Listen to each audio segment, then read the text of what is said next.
Who are you and why do you shoot street photography? My name is David and I'm 33 years old. This is a natural environment we are surrounded by living in a big city, and to me this is the most natural thing to do, just to try to capture my personal view of the environment I lived in. And street photography is very, like I said, accessible. It's just over there. And it's a great way to practice. You don't have to have any particular, you don't have to have particular idea in your head just to go and shoot. You just go and do it. But with a bigger documentary, different styles and different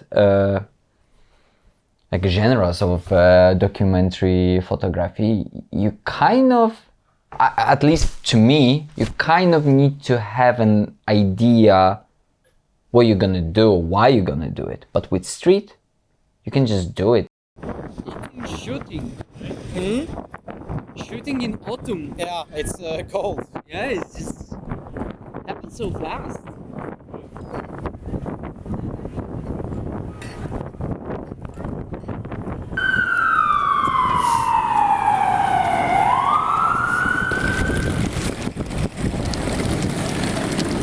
Your style of street photography, how would you describe it? That's a good one. I've been thinking about it lately, how to describe it. I would say direct, close distance, in the middle of the action, flash, colorful, stimulating. But what I'm trying to achieve also is to make my photography a little bit like a puzzle, so you can just go around the picture and just connect the dots. Yeah, my style is direct, in the middle, courageous? Yeah. You use a flash on the street, right? Why do you use a flash and not just natural light? The answer is November.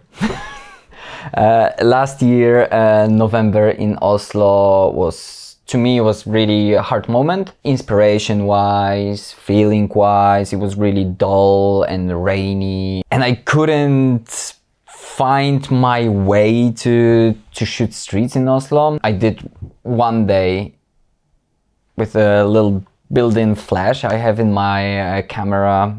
I just walked around and challenged myself to be visible, to allow the people confront me, because suddenly with the flash you're just like fully visible. But then I got super excited. I got an adrenaline rush. I got into some really cool interactions with the people. This is like really interesting thing, like what's happening inside of me. And suddenly the colors are popping out and I can separate the subjects from the dull and gray and boring surroundings. And I decided, let's shoot flash, let's see how it goes, and let's see how my interpersonal skills mixed with flash sits within Norwegian culture. A lot of windy. Yeah.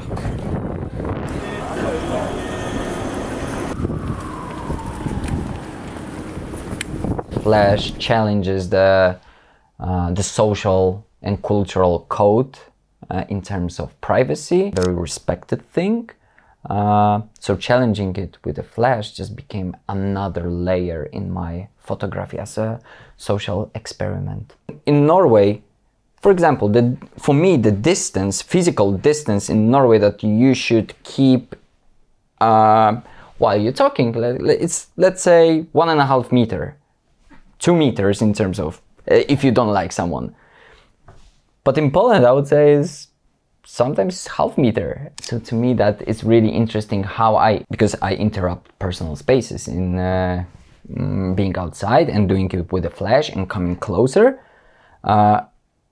But I know that ultimate, like at the end of that process, I'm really not gonna, I could potentially hurt someone because someone could get scared or has a social anxiety. I try to observe people, and if they're really insecure, I don't take pictures of them. And my ultimate goal is not to hurt anyone. I'm just curious about the situation, about the person. And if I have to break the social distance, I'm gonna do it. And I think being Polish just lets me go a little bit more direct with it. And then, because my motivation is not hurt anyone, it's just genuine curiosity of human features, of human moments, of the moment I'm trying to capture, of the setting, or plenty of other reasons. If they're not gonna agree with me, I'm not gonna run away. I'm just like, I'm gonna stand there, I'm gonna talk why I did it, I'm gonna excuse, and I'm gonna let them challenge me.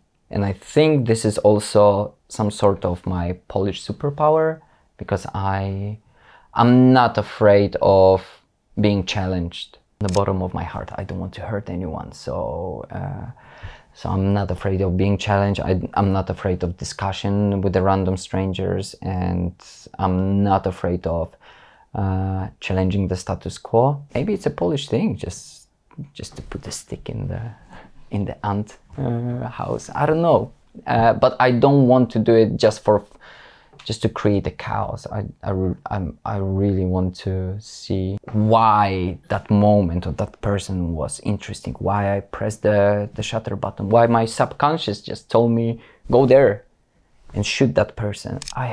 Sometimes I have no idea. I think people care, but majority of people, maybe it's because of me, maybe during this year I developed a technique to be a little bit less visible, which with flash and doing candid photography with flash is really hard. It's super hard.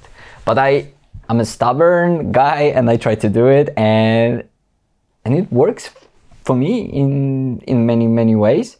So I've noticed that less people confront me at the moment, maybe because I am really confident in what I'm doing, and I developed some sort of technique to move along the street and move along the people who are walking on the street.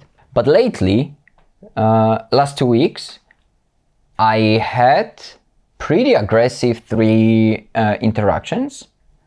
But what happened is my subjects interacted with me immediately very aggressive.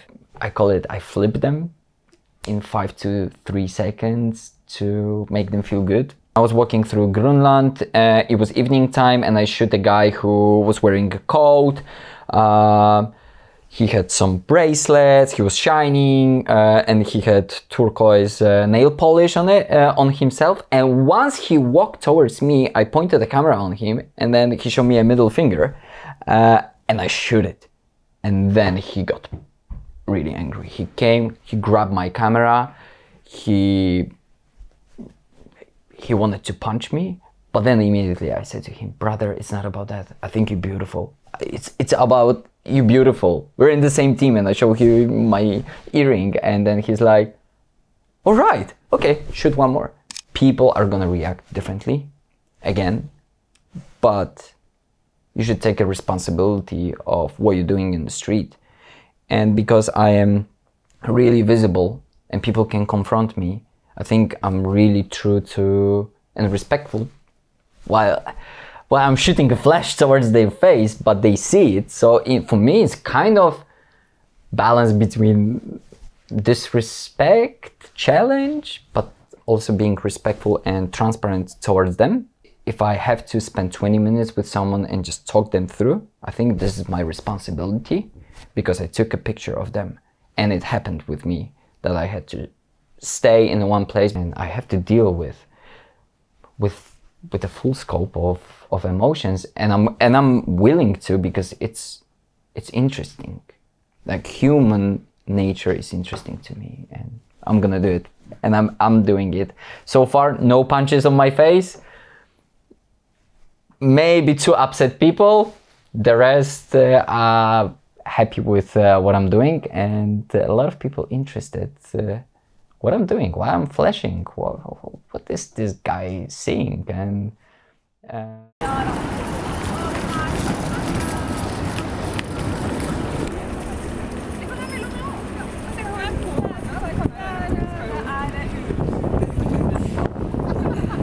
You mentioned your subconscious is important, but could you say a little more what you are actually looking for when you're out on the street shooting? I really like to set myself in this flow state, in this hyper-focus state, because then I really feel that I have a full control over the situation, but I don't fully make all the decisions. And then after a while, I can really reflect on, wow, what kind of patterns I've shot. And lately, I don't know if it's me getting older or I'm interested in time passing by. I don't know if it's all my personal experiences from the last years, but I've been shooting a lot old people in different scenarios, but mainly like old people with some features on their faces or how they look. Like they have their lives written on their faces. They went through some stuff, or they're going through some stuff now, or they lived long, or I don't know. It's really interesting to me that that's very human features on our faces, on how we move, how we are placed in the surrounding. So lately, a lot of old people, but on the contrast, a lot of young people being happy, being a little bit messy with their hair, a little bit fashionable. I like good-looking people, but I love details and what we're wearing on feet, on eyes, on hands. I love colors, but also a little bit of sometimes melancholy. So maybe that's why the old people. And